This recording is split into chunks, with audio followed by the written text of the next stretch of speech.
ये क्रिप्टो को लेके इतने सारे जो रेगुलेशंस बने स्पेसिफिकली हमारे देश में, आज उसके बारे में अपन पूरी विस्तार में चर्चा करेंगे। आप में से काफी सारे लोग हैं जो फोन से, लैपटॉप से, कहीं ना कहीं से इस टर्म के बारे में सुनते हैं, क्रिप्टो करेंसी। तो आज हम डिस्कस करेंगे कि क्रिप्टो करेंसीज का फ्यूचर क्या है हमारे देश में, क्या इसको एक ऑफिशियल स्टेटस मिलेगा, क्या नई चीजें यहाँ पर निकल के आ रही हैं, स्टेप बाय स्टेप हम समझने की कोशिश करेंगे। कमेंट्स में आप लोग क्रिप्टो लिख दीजिएगा अगर आपको क्रिप्टो रिलेटेड वीडियोस पसंद है। तो चलिए मैं आप लोगों को बता दूं कि भैया एक एनालिसिस के हिसाब से 2025 में इंडिया दुनिया का नंबर 1 क्रिप्टो अडॉप्टर है। यहाँ 11.8 करोड़ से भी ज्यादा क्रिप्टो यूजर्स है, जो हमारी पॉपुलेशन का लगभग 12% है। इतने लोग जब किसी भी चीज में होते हैं तो गवर्नमेंट उसको पूरी तरीके से इग्नोर नहीं कर पाती है। पर सवाल ये उठता है कि गवर्नमेंट इसको रेगुलेट करेगी, और करेगी तो कैसे करेगी। देखिए, इसके ऊपर ना काफी ज्यादा आर्टिकल्स आ रहे हैं। अभी हाल फिलहाल में आपने देखोगा आरबीआई की भी आई होगी। तो मैं आप लोगों को बता दूं कि एक रेगुलेटरी जगलर टाइप का पूरा एनवायरनमेंट बन रहा है। गवर्नमेंट ने अभी तक एक फुल फ्लेजेड क्रिप्टो लॉ नहीं बनाया है। ये एक अजीब सा बैलेंसिंग एक्ट है, जिसको हम कह सकते हैं कि कहीं ना कहीं contain but tax and report कह सकते हैं at this point of time. एक तरफ गवर्नमेंट ने क्रिप्टो पर 30% का फ्लैट टैक्स लगा दिया है, वहीं पे प्रॉफिट हो या ना हो, अगर आपने प्रॉफिट में बेचा या नुकसान में बेचा या क्रिप्टो कुछ भी करके बेचा है, तो आपको 1% का TDS, that is tax deducted at source, तो देना ही पड़ता है। जुलाई 2025 की अगर मैं बात करूं तो जुलाई 2025 से तो 18% जीएसटी भी लग गए हैं क्रिप्टो ट्रेडिंग फीस पे। ये सब पॉलिसीज एक वार्निंग की तरह है, जैसे जो कह रहे हैं हमें कहीं ना कहीं कि हम तुम्हें देख रहे हैं भाई, और हम इसको डिस्करेज कर रहे हैं। इसका सीधा असर मार्केट पर होता है। फॉर एग्जाम्पल, ट्रेडर्स हो या फिर P2P, peer to peer trading कर रहे हैं, या फिर ऑफशोर एक्सचेंज हो रहे हैं, इन सब पे इंपैक्ट पड़ता है। एक रिपोर्ट के मुताबिक 90% से ज्यादा इंडियन क्रिप्टो कैपिटल अभी ऑफशोर प्लेटफॉर्म्स पे है। ये एक प्लेटफॉर्म है, बट जिसको रिजॉल्व करने के लिए कहीं ना कहीं कोशिश की जा रही है, कि एक बड़ा प्रॉब्लम है। दूसरी तरफ गवर्नमेंट ने क्रिप्टो को पूरी तरीके से बैन भी नहीं किया। इसका सबसे बड़ा रीजन ये है कि वो जानते हैं कि डिसेंट्रलाइज एक्सचेंजेस और P2P ट्रांसफर्स को रोकना almost impossible at this point of time, क्योंकि इतना ज्यादा पेनिट्रेशन और इतना ज्यादा लोगों के अंदर इंटरेस्ट है। तो इससे अच्छा है कि कुछ ओवरसाइट रखी जाए। देखिए, मेरे को लगता है कि 3 पिलर्स हैं रेगुलेशन में, स्पेसिफिकली इंडियन क्रिप्टो में, और ये 3 मेजर एजेंसीज के हाथों में आता है। पहला होता है पीएमएलए। ये पीएमएलए क्या होता है? Prevention of money laundering act. March 2023 में गवर्नमेंट ने क्रिप्टो सर्विस प्रोवाइडर्स को पीएमएलए के अंडर कहीं ना कहीं आने के लिए कहा। इसका मतलब, अगर आप कोई क्रिप्टो एक्सचेंज या वॉलेट प्रोवाइडर हैं, तो आपको financial intelligence unit of India, FIU India के पास रजिस्टर करना पड़ेगा। FIU इंडिया अभी क्रिप्टो एक्टिविटीज के लिए डी फैक्टो प्राइमरी रेगुलेटर है। मतलब जिन लोगों को लगता है ना बिल्कुल भी रेगुलेशन नहीं, अब एक चीज आ चुकी है। इसने strict KYC, that is know your customer norms, mandatory कर दिए हैं। और डेल्टा एक्सचेंज जैसे प्लेटफॉर्म्स उसको कहीं ना कहीं बहुत ओपन हैंड से वेलकम करते हैं, ताकि लोगों के साथ एक ट्रस्ट बना रहे। तो हमेशा पहली चीज आपको याद रखना है, कभी भी किसी क्रिप्टो ट्रेडिंग अकाउंट में आप ट्रेड करते हैं तो वो FIU IND के साथ रजिस्टर होना चाहिए। इससे पता चलता है कि गवर्नमेंट इसको ट्रैक करती है। और by the way, delta exchange में अगर आप ट्रेड करना चाहते हैं, लिंक डिस्क्रिप्शन में मिलेगा, आप लोग जाके चेकआउट कर सकते हैं। जो भी ज्वाइन करता है वहां से उसको फ्री क्रिप्टो ग्रुप का हिस्सा बनने में मिलता है। दूसरा रेगुलेटर है सेबी। अब तक सेबी का क्रिप्टो से कोई लेना देना नहीं है, पर अप्रैल 2025 से सेबी ने उन क्रिप्टो टोकन्स पर नजर रखना शुरू कर दिया है जो सिक्योरिटीज की तरह लगते हैं। इसको हॉवे टेस्ट के जरिए डिटरमाइन किया जाता है। सेबी इस सेक्टर पे कंज्यूमर प्रोटेक्शन, डिस्क्लोजर रिक्वायरमेंट्स और मार्केट मैनिपुलेशन के रूल्स आने वाले समय पे ला सकती है। तो डोंट बी सरप्राइज। एक बहुत बड़ा स्टेप है, जिससे पता चलता है कि इंडिया मल्टी एजेंसी अप्रोच कहीं ना कहीं ले रहा है। और तीसरी जो रेगुलेटरी पिलर है वो है RBI, that is reserve bank of India. RBI का स्टैंड सबसे कॉम्प्लिकेटेड है। वो प्राइवेट क्रिप्टो करेंसीज के खिलाफ है। जी हाँ, उनका मानना यह है कि हमारी मॉनेटरी पॉलिसी को कहीं ना कहीं खत्म कर सकती है, और फाइनेंशियल स्टेबिलिटी के ऊपर एक बहुत बड़ा रिस्क हो जाता है अगर हम इसको फॉलो करते हैं।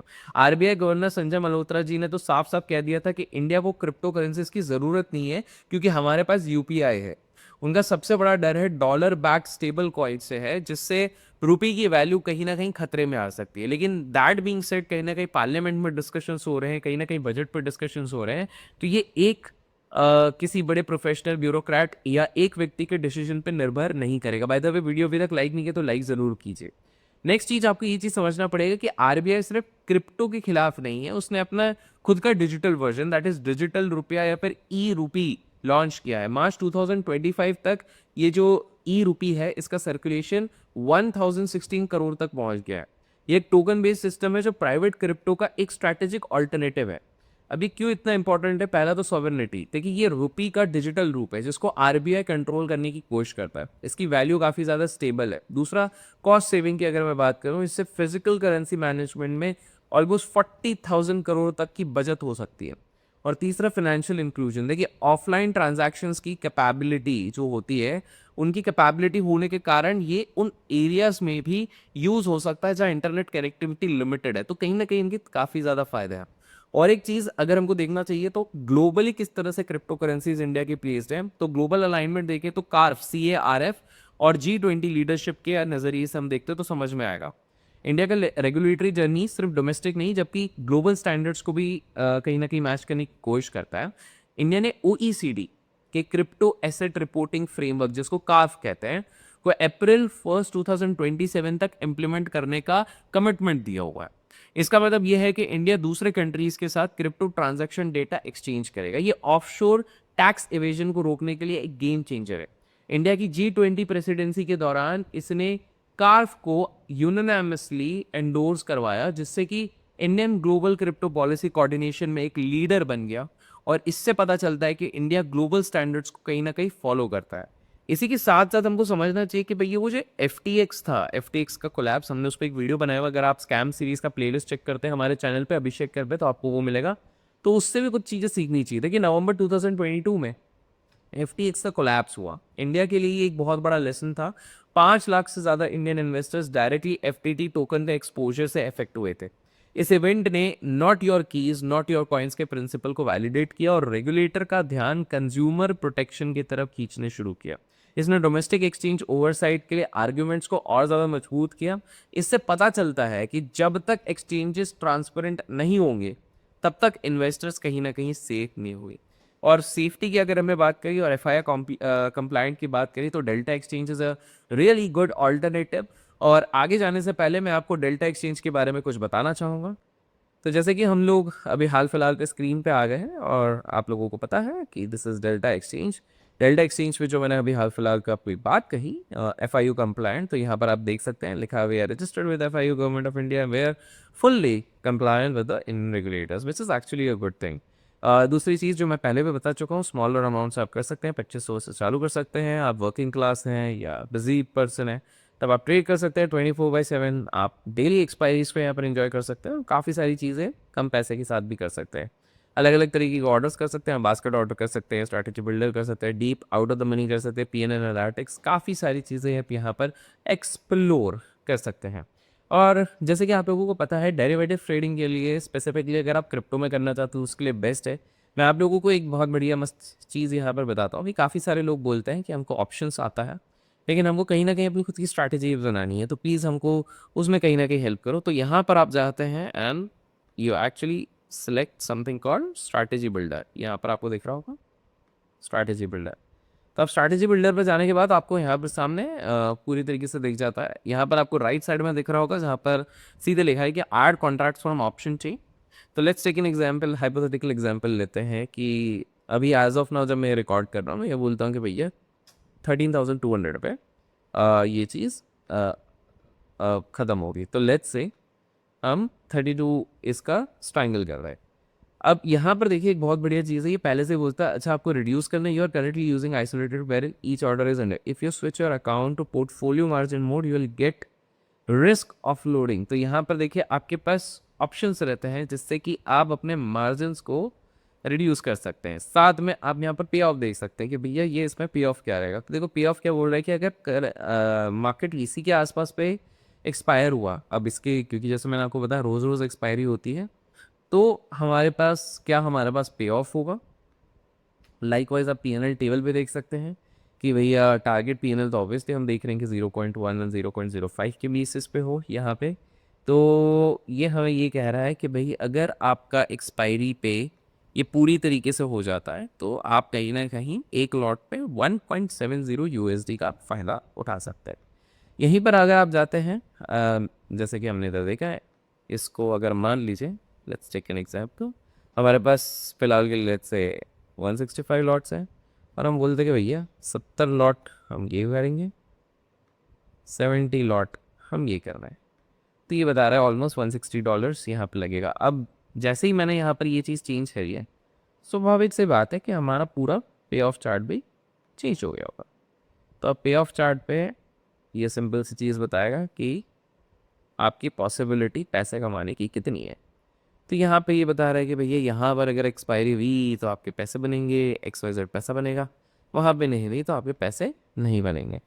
इसी के साथ साथ मैं आपको एक और चीज़ दिखाता हूँ यहाँ पे।